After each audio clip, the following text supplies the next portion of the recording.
Guys,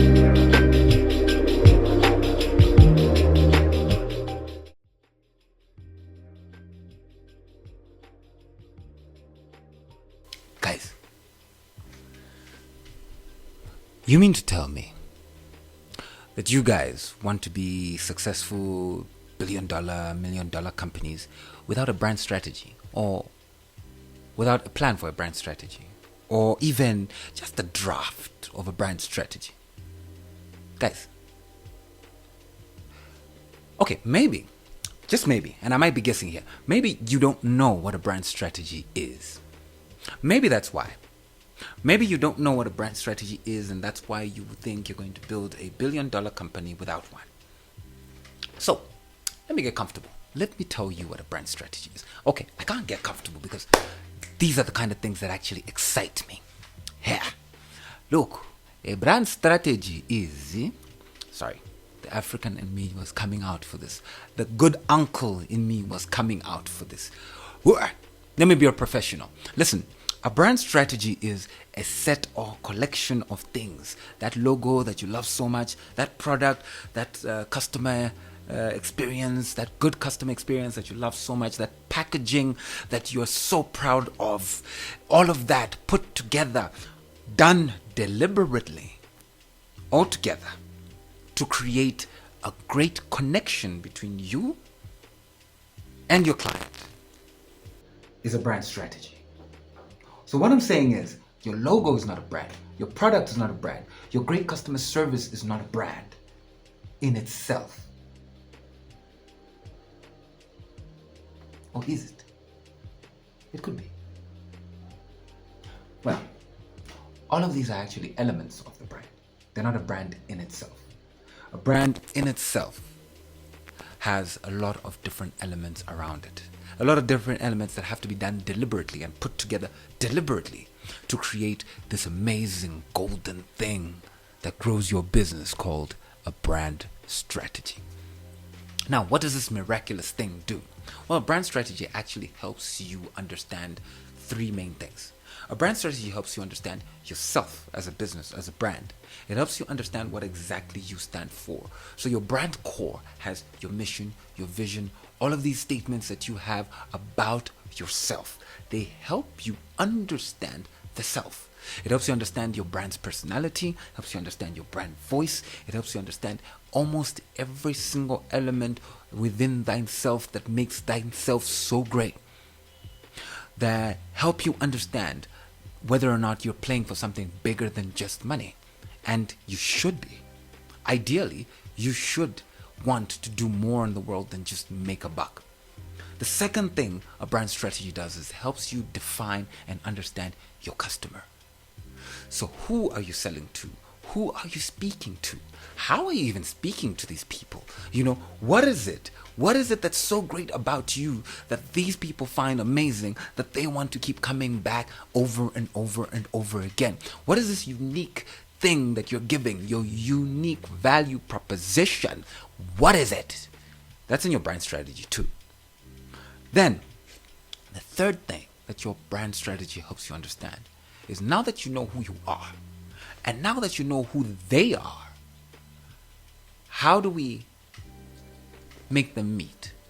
How do you bring this amazing value, this amazing thing that you want to bring to the world, this thing that's also so unique to just you that you want to share with the rest of the world? How do we get this to the rest of the world?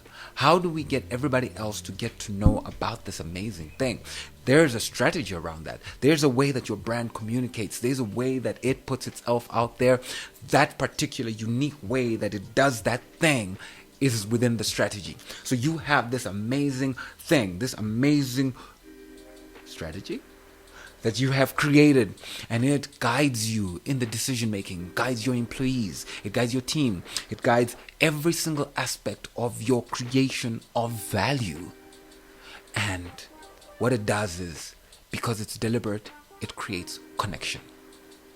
What I mean by that is that if somebody recognizes your company as a company that has this amazing customer service, your brand strategy allows you to not only give that good service, but communicate that you give this great service and ensure there are systems in place to continue to give this consistent great service to people other than just that one person. A brand strategy is this tool for growth that helps you get to the next phase and maintain it. Whew. Okay, I've spoken a lot. So, how do you build a brand strategy? I'm going to give you like the basics. After the basics, you can go over to my website. We have notes over there, and you can just pick something from there and start learning how to, build this thing. I also have a free ebook that you can just go and get, no strings attached. Look, it's my life's work. Just get the book, Get the book. It'll help you understand the basics, actually, of brand strategy, marketing, and sales, and the differences amongst them. Get that. It's there to help you. So, let me give you the basics. Basic. Let's start with the brand core. So, in the brand core, you're going to define and understand yourself. So, in this, we're going to do two things. We're going to talk about your why. This is a Simon Sinek masterclass that I just adopted and decided to take these elements and use them to help African businesses specifically build brands and brand strategies. So the first thing is start with why. Why do you do what you do? Once you've clearly defined the why, then everything else can follow. Let me then break it down a little bit further for you. So first thing first, to make it easy, and this is like one of those quick brand strategies that you can do. So the first thing first you've done is you've defined your why. So answer the question, like it's a basic question. Why do you do what you do? If your answer is money, don't bother with the rest of the video. Beyond money, why do you do what you do? Okay, great. Now that you've answered that very simple question, why? And I'm talking about the personal, deep-seated, conversation you've had with yourself as to why this as opposed to that. Because if it was just about money, there are other ways. So, why do you do what you do? You get into that. Okay, now that you've figured out the why, you've written down a nice paragraph, you've told us your life story, you told us about that, and you've got that epic over there. From that why, I want you to extract three main things. The three main things are, one, what do you expect at the end of the doing? Like, the why you do the thing? If you now do the thing, if you fulfill that reason, what do you expect at the end? What does the world look like after you have accomplished your why? And that is your vision statement. The vision statement is what the world looks like when you have accomplished the thing. And now, you understand what it's going to take for you to realistically accomplish this thing. You've thought about it. You know that, okay, if your mission, right, is to ensure that we've cured world hunger, how you're going to get there, right, is you're going to feed a bunch of people, a lot of people.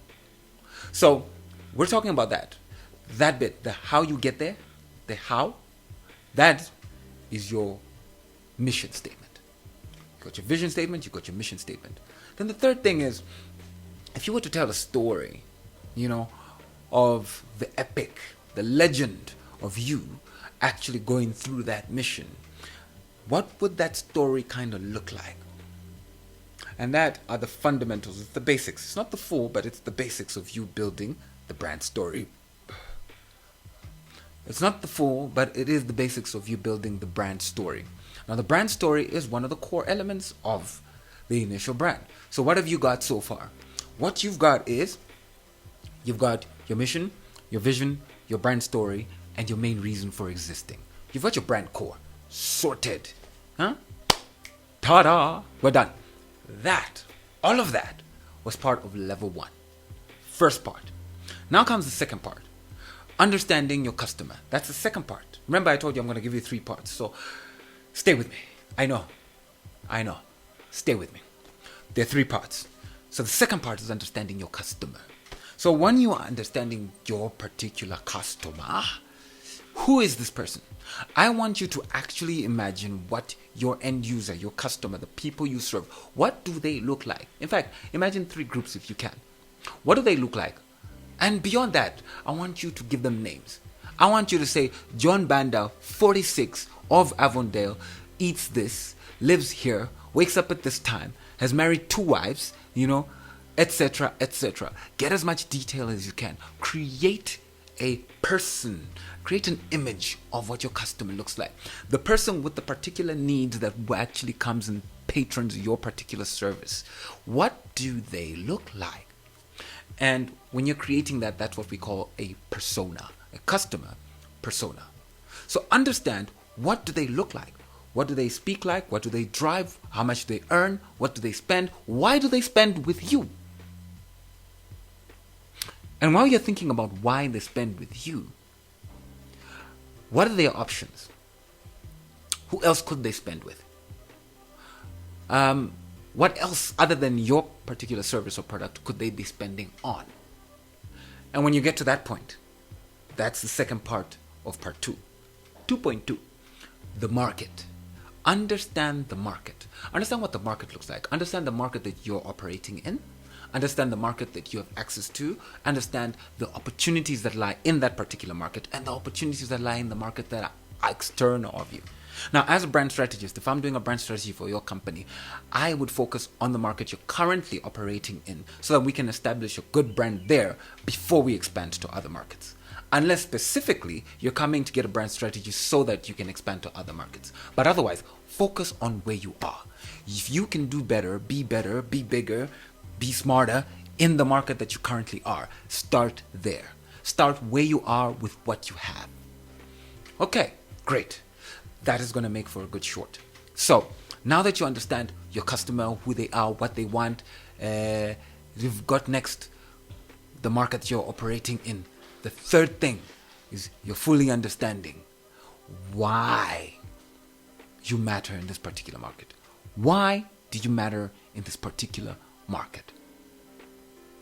I know it seems like a vague question. It seems like a redundant question at this point. Because yes, you have your why for being in operation. But why do you matter in this particular market? What I would advise you to help you understand why you matter in this particular market is, at this point, at this juncture, can you put together a SWOT analysis? Yes, strengths, weaknesses, opportunities, threats. Double strength. Strengths, weaknesses, opportunities, threats. Look down, understand, what are your strengths? What do you actually bring to the table? What do you bring to the table? Strengths. Your weaknesses. Understand where it is that you are weak, that other people might be strong. Look into that. Look at the opportunities within the market that we're speaking about. And like I said earlier, focus on your market. One of the biggest mistakes you can make is starting to do an analysis on your opportunities and thinking global. Because before you get there, you have to cross borders. You have to start home. Start at home. So look close and see what opportunities lie within this area. Understand that the people that you're serving might be within this area. And the people within the closer proximity are actually low cost when it comes to understanding the market, to doing basic market research, basic market analysis. They are your biggest ally. They're close to home. You can work with them. You can basically analyze and understand the needs of your customer better, understand the opportunities that you're trying to develop. And then threats. Understand what the threats to the market are. Understand what the threats to the market are. Right now, for a lot of companies, the threat to the market is AI. Understand how you can work with it, how you can automate, how you can take advantage of it. But before you can look at solving that particular problem, you have to first accept your flaws. I'm talking to you. You accept your flaws. Accept your weaknesses. Accept that there are certain things that will make life difficult for you. Once you've accepted them and you've listed them down under threats, you know exactly what to go and tackle. Okay, great. We've done number 1. We've done number 2. If you missed anything and you're too lazy to go back and rewind, here's what you do. Put a comment here. Ask. Ask the question and I will answer. All right, let's go to number 3. Number 3, now that you've understood yourself and you've understood others, now comes the part where you make the two meet. You see, now that you know the needs of your customer and you know what it is exactly that you're doing, you have to figure out how you're going to reach them. And one of the first things that I would really push forward is communication. What is your communication strategy? Because you can have the best special, you can have the best product, you can have the most amazing logo, and you can sing, and you can have the most amazing logo, but if nobody sees you, nobody hears you, you don't matter. And I'm also speaking to myself with this one, because this is us actually going out there, because we've been working on our product in the background, but that doesn't help. You have to actually be out there and let people see you. So this is what this is about. Let people see you. All right. So this is now us. Let's talk about it. All right. So communication. You need to figure out what channels you're going to use to get your people to see you. What channels are you going to use to create? What channels are you going to use to create the connection? What channels are you going to use to get people to really want to connect with your brand? And as you're choosing these channels, there are certain very important and very vital elements that you have to define. Firstly is how you look, the visual identity of your brand. Yes, now we're getting to that logo part, your social media, your this, your that, your website, all of those things. Now we're talking about them. So your visual identity is one important aspect that you have to take into consideration, because what you want is, as you get to people on these different touch points. So what touch points are the places where people connect with your brand. When people get to these different touch points where you believe you're awesome, working on becoming awesome, what do you need them to recognize that it's you? You don't want them to think, oh, that was great service, but I'm not really sure the name of the company. Maybe it was, and then insert a competitor name here. You want them to attribute the great work to you. So if they're going to, they need to see your brand. That's visibility. Identity, visual identity is all about visibility. See, visual, visibility. Visual, visibility. I know, it sounds obvious, but some people don't get it. Visual, identity, visibility. Brand, visibility. So visual identity is all about visibility. So if you get the brand visible, people can connect it with you, people can seek after it because they've had experiences. Experiences equals connections. Got it? Great. Now, while you're building this visibility, while you're building this platform for communication, you need to consider another thing. How are you speaking to these people? No, as whom?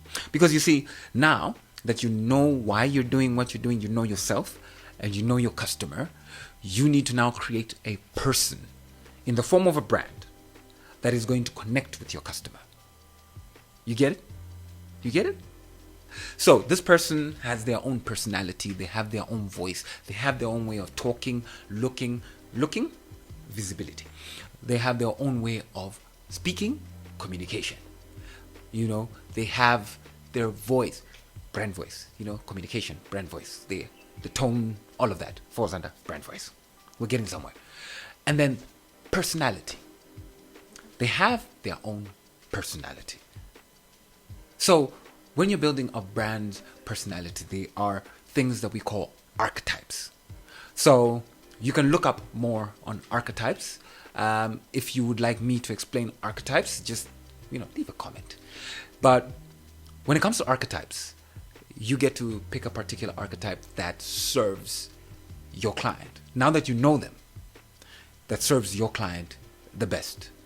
And this archetypes helps define a lot of things. It helps define your brand voice. And if you've got a good designer with you, it'll even help define what your brand actually looks like, how it comes across on particular platforms, how it communicates. Once you've got an archetype, you connect the archetype. It works on the third part, which is basically the vehicle that allows you to communicate your why to your client and help create a connection. Because like I have been saying, brands are all about connection. Okay, great. So I'm going to leave you with a couple of pointers, and So I'm going to leave you now. I think we've given you enough for like a concise, very simple brand strategy. So if you enjoyed this, I want you to like, share, subscribe. I also have 3 free workshops every single month and 1 paid workshop speaking on different elements. And I would love for you to actually be there.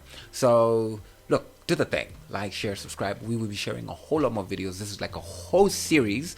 And I look forward to actually talking to you guys about more of this stuff. Because for me, I'm passionate about this. So thank you very much for watching. My name is Omar Stone. I run Omar Stone Consulting. And good luck with building that brand. I am rooting for you.